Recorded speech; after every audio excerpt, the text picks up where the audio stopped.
Olá, gente. Vocês sabem que eu tenho SOP, né? E passei por 3 gestações, né? Me planejei para isso, compartilhei com vocês as dificuldades. E hoje eu trouxe uma nutricionista, né? Que tem endometriose. Mas a gente não vai falar sobre nutrição, né? A gente vai falar sobre endometriose e as dificuldades, né? E os problemas que a gente encontra quando a gente decide engravidar, tá? Trouxe a Fernanda, ela vai se apresentar para vocês, tá? E espero que vocês gostem desse episódio. Obrigada mais uma vez pelo convite. Fico muito feliz em estar nesse sofazinho aqui, que já convivi muito e agora estamos aqui falando sobre nossas dificuldades das gestações. É isso, do Muito nosso dia a obrigada. dia, Do né? dia a dia. Vamos lá, eu sou Fernanda Mulula, sou nutricionista, trabalho com endometriose há mais de 10 anos e tenho endometriose, sou portadora de endometriose.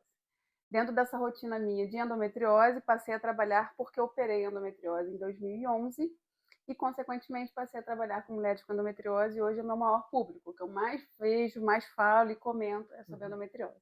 E vamos falar um pouquinho que você pediu aí sobre os desafios da endometriose na minha jornada, né? Eu fico muito feliz, gente. Eu conheci a Fê na faculdade, tá? Ainda tem isso, a gente conheceu na faculdade, a gente trabalha junto no Pedro Ernesto, né? E tá sempre por aqui pertinho. E aí, o que o tema de hoje, né? Eu falo muito com a Fê, né? A gente conversa muito, né? Sobre tudo, nutrição, de vida. E ela teve 2 gestações, né? E ela tem endometriose. Então, assim, eu queria que ela contasse um pouquinho para vocês como foi esse processo, né? Porque foram 2 gestações, gente, totalmente diferentes. Né? Assim como foi diferente a minha, né? Eu tive 3 gestações e totalmente diferentes, cada uma, nesse processo de querer engravidar. E a Fê vai compartilhar isso com vocês, né? De forma inédita, que ela nunca falou sobre isso, né, Fê? Não, nunca falei. Nunca Hoje se é a primeira abriu. vez. Hoje ela vai se abrir para vocês, entendeu? Então fiquem ligados aí. Então vamos lá, vamos contar um pouquinho. Bom, eu tenho 2 filhos, a Sofia e o Davi. A Sofia tem 3 anos e o Davi tem 7 anos. E a minha primeira tentativa de gestação, eu era muito nova. Eu era antes dos seus 30, por volta dos 30 anos. E a gente fica naquela insegurança, porque ao mesmo tempo que você está como mulher, querendo ser mãe, você tem um ascendente da carreira. Então eu estava ali naquele momento de muito trabalho, muita coisa acontecendo. Eu já tinha operado há muito tempo atrás endometriose e estava super bem da doença a princípio, não tinha nada, controlada, né? E eu falei, vou, não vou, vou, não vou, vou, não vou. Falei, quer saber? Vamos. Aí comecei a tentativa e parei no meio. Ninguém sabe disso, mas eu parei no meio. Falei, ai não, gente, uma criança nesse meio do caminho vai dar aquela confusão. Aí eu cortando mudei. você, sempre postergando, né, gente? A gente é a mãe, a gente é mulher, a gente pensa na carreira. Profissional, né? E fica essa coisa, né? Qual é o momento certo? Não tem. Não existe. Não existe. Eu descobri isso depois, Não tá? existe. Da primeira gestação. É. E aí, nessa tentativa da primeira gestação, eu parei no meio, sei lá, 1 mês e meio. Eu falei, quer saber? Não vou não. Eu tenho endometriose, eu acho que quanto antes eu começar a tentar, vai que eu não consiga rápido. E foi muito rápido. Então, a gestação do Davi, em 1 mês e meio que eu usava anticoncepcional na época. Então, lá atrás eu passei a usar anticoncepcional e acabei usando naquele período. Eu, engravidei muito rápido do Davi. A gestação do Davi foi uma gestação muito tranquila, diferente da Sofia. Mas a gente chama de placenta prévia, que é como se fosse um descolamento, não é um descolamento, né? Mas um pouco de bloqueio, bloqueio da bloqueio placenta, da passagem, né? Que é muito comum nas mulheres com endometriose. Eu vejo isso demais. É bem comum. Muito comum. E que para mim não trouxe nenhuma repercussão. Eu mantive minha atividade física, minha alimentação, meu estilo de vida. Isso é bom também, né, Fê? Porque o que eu mais escuto é quem tem placenta prévia, alguns médicos falam, faz repouso. Não faça isso, gente, pelo amor de Deus. Só vai ter mais prejuízo do que benefício, né, Fê? Tem que se manter ativa. O meu obstetra, ele até hoje fala, essa recomendação de ficar parada, acho que isso não existe mais, né, Fernanda? Há muito tempo. Claro que tem seus posares, né, cada um. Mas é raro quem precisa de repouso na gestação, né? Hoje em dia é muito raro, muito gente. Raro. E eu considero que isso me ajudou muito a manter uma gestação saudável. Sem complicações. Com certeza. Em relação à dor, que todo mundo pensa assim, endometriose tem dor e na gestação tem muita dor. Eu não tive praticamente dor na gestação do Davi, foi ótima. Só veio um pouquinho prematuro. Então, apesar de tudo, o Davi nasceu com, a gente chama de prematuro limítrofe, né? Ali no limitezinho, 36 e 7, quase 37 semanas. Mas isso pode acontecer por conta da placenta prévia, né? Exatamente. Então, assim, foi uma gestação que veio prematuro, mas foi tudo ótimo. Tudo ótimo. E aí, depois de 3 anos, quase 2, 3 anos depois, eu decidi engravidar da Sofia, mas foi uma situação completamente diferente, tá? As 2 gestações foram programadas, eu queria. Só que da Sofia eu comecei a tentar engravidar na pandemia. Beleza, ótimo momento. Acho que todo mundo, né? Quem não muita encontrou gente, engravidar na foi, pandemia? Todo foi. mundo tava naquele, ó, tô ali, não Foi. tô fazendo Eu nada. já queria o segundo filho, Uhum. mas aí é aquele momento, vai ou não vai, falei, quer saber, vamos tentar. Só que a situação foi diferente pelo seguinte, a gente trabalhou muito na pandemia, né? Eu tava de licença. Ah, é Eu verdade, acabei não estava de licença, trabalhando, é gente. verdade. Eu trabalhei muito na Imagina. pandemia. Foi uma transição do mundo presencial para o mundo online, então do ponto Totalmente de vista diferente. clínico, no consultório.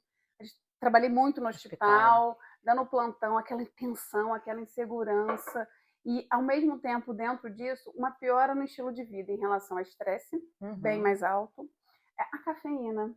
Vou te contar esse Ai, segredo. gente, isso é Era dificílimo. muita cafeína naquela época para ficar bem. É porque o hospital, gente, é difícil. Aquele hospital, quando a gente entra, a gente quer beber café o dia inteiro. Parece que se tiver uma torneira de café, A gente vai a gente ia bebendo. ficar ali o dia inteiro. Hoje a É gente está no terrível. chá. A gente está no chá Graças a aqui. Deus. A gente está muito evoluída, não é mesmo, Fê? Tá. Evoluiu. Mas assim, muita cafeína na época, e a gente sabe que a cafeína interfere na saúde fértil. Uhum. E tinha no final de semana um vinhozinho. Sempre. E aí comecei a tentar com essa situação toda, mas comendo bem, fazendo atividade física, me alimentando bem. Em relação aos sintomas da endometriose, eu não tinha nenhum naquele momento, não tinha dor, mas não vinha. E aí começou a falar, opa, tem alguma coisa aí, gerou ansiedade, aquele medo. E será que a endometriose está piorando? Será que a endometriose está dificultando? Será que é culpa da endometriose? E os exames não tinha nada. A endometriose, desde que eu operei até agora, não tem estável, não tem endometriose. E eu percebi que, na verdade, era o que eu falava com minhas pacientes. Você precisa mudar o outro lado, que é o estresse, a cafeína e a bebida alcoólica. Foram os 3 pontos aí que eu falei, deixa eu botar um ponto nisso. Então, eu diminuí meu ritmo de trabalho, eu cortei a cafeína e eu cortei a bebida alcoólica durante 3 meses. E 3 meses depois, a Sofia veio. Gente, não tem mágica, né? A gente precisa realmente mudar, né? Fê, as pessoas falam, ai, quer resultado rápido. A gente também quer, mas a gente sabe que não vai ter, né? Não adianta, é trabalho mesmo de formiguinha, é realmente mudar por completo. Porque às vezes também não dá para mudar, assim, 100%. Mas, você falou, continue, né? Exatamente, você continua com a alimentação, continua treinando, mas sempre tem um detalhezinho ou outro que não dá. E aí, para ter o resultado, a gente tem que lapidar. Eu falo que às vezes tem que radicalizar. Tem que falar assim, ó, chega, parou. A questão da cafeína, eu acho que é um problema para a maioria das mulheres que estão tentando engravidar, porque tem aquela dependência física, emocional, química, tudo. E aí puxa com estresse, né? Tá estressada e toma mais café. Aí fica mais ansiosa. Aí fica mais ansiosa. Aí vai girando, girando, girando. Aí gera um ciclo vicioso, né? Vicioso. E assim, eu lembro muito bem que na época que eu tirei a cafeína, que eu fiquei esse período, foi a minha melhor época de energia. Exatamente. Todo mundo pensa o contrário, ai, vou ficar sem energia, não meu vai. Deus, socorro. E ao contrário, né? Ao Você tem um boom. Claro que no início dá um dá dor de cabeça, fica mais ansiosa. Mas eu falo isso, Fê, porque a cafeína, gente, ela dá essa energia falsa, porque desidrata. E aí as pessoas não bebem água como deveriam. Então fica cansada. O cansaço, a falta de concentração, muitas vezes, é por desidratação. Você já reparou nisso? Nos pacientes, ai, eu tô muito prostrado, deve ser, né? Eu tomo café e não consigo... Mas é exatamente isso. O café desidrata e deixa a gente com falta de concentração e mais cansaço. Então, se a gente não toma cafeína e se hidrata no chá, porque isso aumenta a nossa hidratação e aumenta a disposição, a vida é outra também. E eu acho interessante sobre isso, porque assim, muitas pessoas sempre olham pra gente e falam assim, agora você já tem seus filhos, então isso, né, pode ser relevante muitas vezes. Mas eu sempre me coloco no lugar da paciente que está tentando engravidar. E eu falo com ela, é uma fase da sua vida que você vai ter que dar uma radicalizada e que essa dificuldade aí que você pode passar no início vai te trazer muito mais coisa. Então, foi uma fase que eu falei, caramba, não preciso de tanta cafeína. Poxa, eu tô muito estressada, deixa eu diminuir esse estresse de alguma forma. Eu comecei a acupuntura, que eu sou eu também sou fã da acupuntura, que ajudou muito nessa modulação do estresse, da ansiedade, da tentativa de engravidar e não conseguia. Também ajuda. E foi uma descoberta, né? Então eu olhei diferente da situação e veio a Sofia na segunda gestação. E assim, e você como nutricionista, trabalhando com isso, Fê, o que passava assim na sua cabeça? Né? Porque assim, demorou, aí você mudou, né? Mas aí como é que foi dentro de você controlar esse estresse que a gente fala tanto para os pacientes, né? Mas fica calma, vamos controlar. Mas como foi isso com você, né? Eu acho que na verdade é difícil. É muito difícil porque você começa a falar assim, mas peraí, eu falo isso para minha paciente, não está acontecendo, por que não está acontecendo? Mas ao mesmo tempo eu tentava fazer a minha parte. Eu acho que isso que é o principal. Então assim, apesar da ansiedade, daquele todo mês a gente vai, menstruação, meu Deus, não era para ter vindo a menstruação e etc. O que você está fazendo diferente para aquele positivo chegar? E foi isso que eu me agarrei. Por isso que eu diminuí o estresse, diminuí o ritmo de trabalho, comecei a acupuntura e fui administrando. Falei, pô, tem pouco tempo, vamos lá, vamos continuar fazendo, vamos continuar fazendo. E não desistir. E não desistir. Eu acho que foi o principal, assim, a mentalidade de eu preciso fazer a minha parte, porque o resto eu não controlo. Infelizmente a gente não controla, né? E a gente vai fazendo a parte que dá. E o que precisa fazer é a nossa parte, né, gente? Não tem jeito, né? Não tem que ter assim mimimi, se vitimizar, tem que fazer e acabou. Não tem jeito, né? E aí tá, você foi e engravidou da Sofia. E aí, como é que foi essa gestação? Você falou que a do Davi foi ótimo. Mas e aí, como foi a gestação da Sofia? A Sofia, a gestação foi um pouco mais animada, que eu brinco, porque uma gestação não é igual a outra, né? E a gente nada na vida é igual, né, Fê? Ainda tem isso. Verdade. Eu achava que a gestação da Sofia ia ser igual ao do Davi. Então, eu já me preparei para ficar ótimo. A primeira coisa que mudou foi meu paladar. Então, eu comecei a ter mais vontade de carboidrato e eu me condenava muito por isso, porque assim, eu sou nutricionista, eu peguei um pouco de ranço de salada, eu não queria, olhava para a salada e falava, meu Deus, não quero. Viu como a gente não é ET, gente? A gente não é ET, a gente é igual a vocês. Pois é, foi.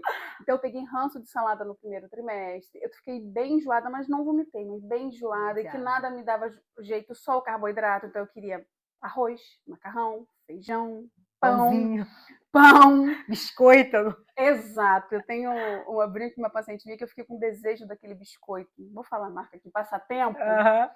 E eu fiquei a gestação inteira com aquilo na cabeça. Mas eu sou nutricionista, eu não posso comer Passatempo. Eu não posso comer Passatempo, só que era uma memória afetiva né, de criança. E no final eu comi 3 Passatempos, aquele biscoitinho, 3 Passatempos. Resolvi. Mas o que foi diferente? Eu senti muito mais os efeitos dos hormônios, que na gestação do Davi eu não senti. Eu senti um pouco de dor lombar e que irradiava para a perna. Eu perdi um pouco de força em uma das pernas. Mas conseguia treinar? Conseguia treinar e o treino me ajudava. E ao mesmo tempo fiz fisioterapia, que foi importantíssimo para mim. Né? Tá? E, junto com isso tudo, eu tive vários sangramentos durante a gestação da Sofia. Mas tinha placenta prévia também? Nenhum diagnóstico, mas um falava que era sugestivo, o outro não falava que era sugestivo.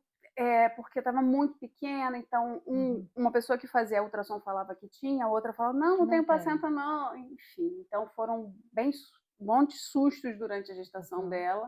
Foram 4 vezes assim, eu indo para o hospital com muito sangramento, com aquela ansiedade de vai nascer, já que o Davi nasceu prematuro, então a gente tem um risco maior de parto prematuro. E no final ela nasceu com 38,6. Então, nasceu exatamente bem. Então, foi uma gestação completamente diferente. E mesmo eu fazendo atividade física, alimentação boa, fisioterapia, eu tive alguns desconfortos. O que é mais importante disso tudo? Em nenhum momento do sangramento eu parei a atividade física, só no último. Gente. No último, que estava lá quase nos seus 37, ele falou, dá uma diminuída. Exato. Dá uma segurada, né? Não precisa disso tudo, era quase 37. Então, vamos deixar o termo aqui, que já está sangrando, e ponto. E aí eu parei. Tá vendo, gente, como ela esperou? É totalmente diferente, né? E é aquilo, por mais que tivessem várias intercorrências, né, gente? A gente se manter ativa, a gente se alimentar bem, a gente cuidar da mente, cuidar do corpo, isso faz total diferença para tudo na vida, né? A Fê poderia ter falado, tô cheio de problema aqui, tá acontecendo um monte de coisa, eu vou chutar o balde, vou mesmo me afundar no carboidrato, não tô nem aí. Mas não dá, entendeu? A gente tem que ter aquela consciência de que o pouquinho que a gente fizer vai fazer diferença e vai estar tudo bem. Porque se a gente não consegue fazer 100%, 50% que a gente fizer, ou 30%, já está no lucro. Já estamos bem, entendeu, gente? Então, assim, e aquilo que eu sempre falo, eu já falei aqui outras vezes sobre isso, manter a constância. Né, Fê? Se a gente mantém a constância, as coisas fluem, né? É verdade, Pri. Eu acho que é isso que faz diferença. Durante toda a gestação da Sofia, eu fiquei bem mais cansada que o Davi. Acho que você também sofreu um pouco sobre isso, né? Total cansaço. E o cansaço é muito mental também. Porque a gente já tem um filho também. Então, essa é a diferença. Bate muito no mental. E o que eu vi que diferença fazia? Eu comecei a pensar mais sobre isso, né? Então, assim, eu tô cansada aqui sentada no sofá e eu tô cansada fazendo alguma coisa, então eu vou fazer alguma coisa que não vai mudar nada. E foi aí que foi mudando e foi acelerando e foi acontecendo. Então a Sofia veio ótima, com 38 semanas. O parto teve seus... Tentei um parto normal, não consegui, fui para cesárea, mas no final deu tudo certo. Ficamos bem, controlamos. E a endometriose, até hoje, está quietinha. Controlada. Quietinha. Ótimo, gente, viu, gente? É isso, é controlar. E Vai ter o terceiro? Vamos mudar de assunto, Eu vai sou que... assim, né? Eu falo, vem que a água tá quentinha, gente. Vem que tá quentinho, que 3 é Deixa maravilhoso. quieto. É ótimo ter 3 filhos, Ah, tá? tá. Uma mistura de... Ai, Deus me livre, mas quem me dera, isso é eterno aqui em casa, tá? Bom. Mas eu sempre incentivo. Vem que a água tá quentinha e vamos refletir sobre isso. Gente, olha, foi muito, eu agradeço muito ter você aqui, né, Fê? Você sabe que eu tenho um carinho muito grande por você. A gente é parceira de amizade mesmo e de profissional. E espero que vocês tenham gostado desse vídeo, né? Eu vou deixar aqui o Instagram da Fê, ela fala muito sobre isso. A Fê tá decolando, ela é super referência nessa área de endometriose, né? Que ela consegue trazer isso para a realidade do paciente, que ela já vivenciou. Então, isso faz total diferença, tá? Muito obrigada por você aqui. Obrigada a você. E até a próxima. Obrigada, beijo.